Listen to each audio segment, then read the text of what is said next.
Hello mga kautang! Excited kong pag-uusapan natin ngayon itong bagong utangan na nakita ko sa Google Play Store mga kautang at alam ko na ang dami nang nakapag-utang dito dahil makikita mo talaga ang kanilang loan details nagpapautang ng 1,000 to 10,000 pesos mga kautang no makapag-select kayo ng amount dito. For example, 2,000 yung i-loan nyo dito mga kautang, meron lamang service fee na 90 pesos at yung ma-receive daw natin dito is 1,910 pesos at mga kautang sabi dito 90 days or 3 installment raw ang loan application na to, which is sa 2,000 mga kautang meron lang kayong monthly pagbabayad dito na 666 pesos mga kautang no, at kapag 3,000 naman daw yung utangin nyo dito meron lang service fee na 135 pesos at yung ma-receive mo raw dito is 2,865 pesos mga kautang at meron kayong monthly repayment na 1,000 pesos sa loob po yan ng 90 days or 3 months installment mga kautang no. Kaya mga kautang yan yung pag-uusapan natin for today's video.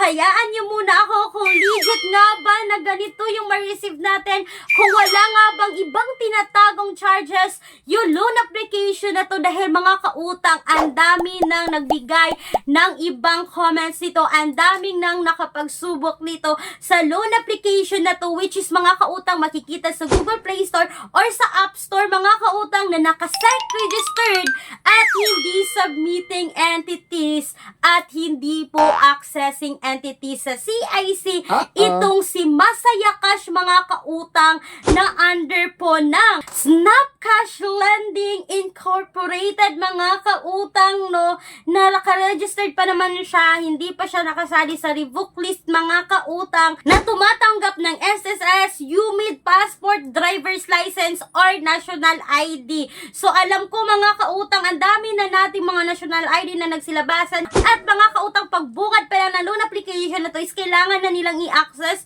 yung location, yung contacts, yung SMS, yung camera, at yung phone status natin. So kailangan natin itong i-agree mga kautang para tayo ay makapag-proceed dito. As usual, kailangan natin ilagay yung personal information, work information, yung address natin, yung emergency contact mga kautang.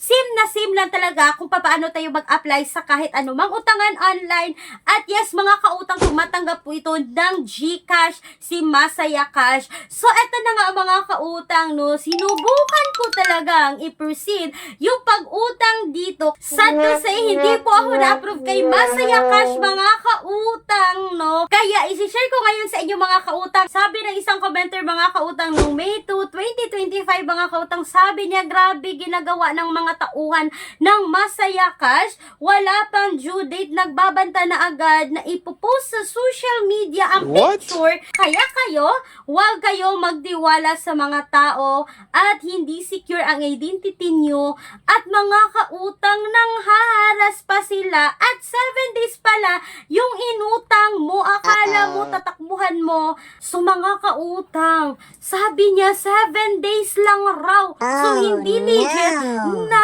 installment sa loob ng 3 months si Masaya Cash. At ito pa mga kautang no, sabi pa ng isang commenter, wag na wag kayong magpapaniwala sa loan app na ito, paasa masyado, kahit bigyan mo siya ng magandang feedback sa huli rejected ka pa rin. So ibig sabihin mga kautang, kahit hindi ka pa na-approve dito is nanghihingin na sila ng magandang feedback galing sa'yo.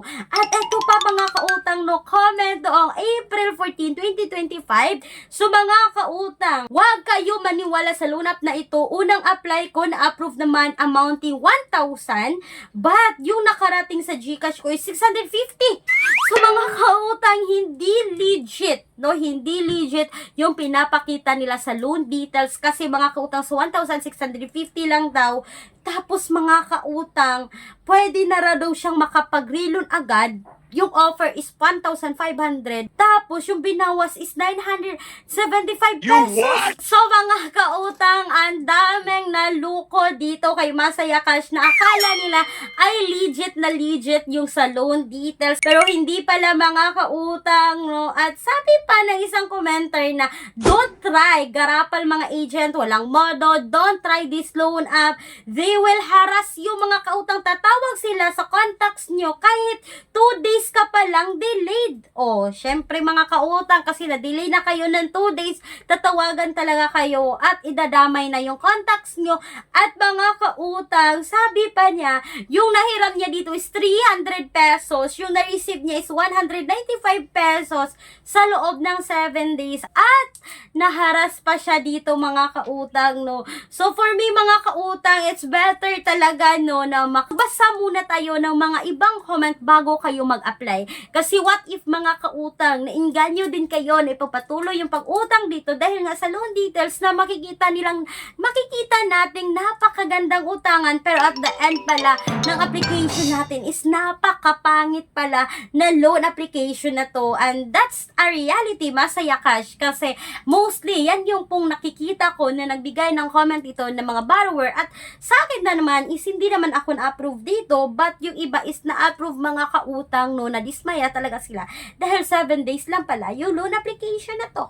At makikita nyo ngayon dito mga kautang, no, ang dami na puro talaga 1 star yung mga nagbibigay ng comments dito kay Masaya Cash mga kautang. Kaya for me, this 2025 hindi po recommended na utangan itong si Masaya Cash. At mga kautang, ang dami naman nating mga alternatives, no, na nasa description box or sa pen comment section na video na to na apply direct website mga kautang. But hindi ko sinasabi na utangan nyo, please do a research pa rin kahit anumang utangan online. And speaking po mga kautang sa bank personal loan, na always kong binabanggit dito na nagpapautang ng minimum of 20,000, maximum of 2 million pesos. Yes, legit po talaga na bank personal loan. For more details mga kautang, you can email me right away, clarissa@gmail.com, or you can Viber me mga kautang, kasi sumasagot po ko ng tawag through Viber. And please take note that all applications submitted as subject for bank approval. So mga kautang, sana po ay nakatulong itong quick and honest review ko about dito kay Masaya Cash na hindi recommended ngayon 2025. Once again mga kautang, this is Clarice, ang inyong number 1 palautang, dahil